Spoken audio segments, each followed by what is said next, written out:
Přátelé, kamarádi, rituál 7 křížů, který znázorňuje 7 bohů, a číslo 7 je pro Shaole šťastné číslo, má, jak bych to popsal, takový podrituál, při kterém jejich nejvyšší šaman, Tohmora, jim modlitbou vyčistí vodu, která dostane magickou moc a účastníci se v ní duchovně umíjí.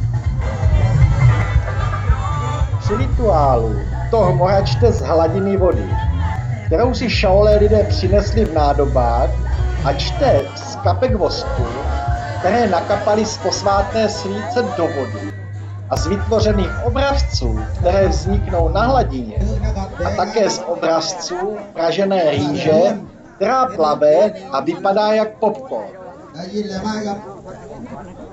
Tenhle rituál bych vzdáleně přirovnal k naší vánoční tradici, kdy lijeme rozstavené olovo do vody a z tvarů, které vzniknou, si čteme budoucnost.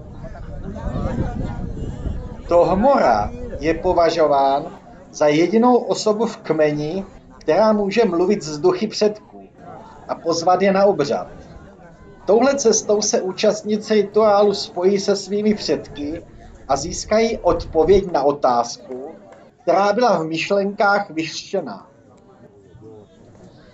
Bylo to velice duchovní a působilo to na mě hodně magicky. Teda spíš to mohlo být tím, že po 2denním maratonu filmování jsem byl totálně kantáre. Tenhle rituál začínal v noci. Kde vzali účastníci festivalu takovou energii, jsem fakt nechápal.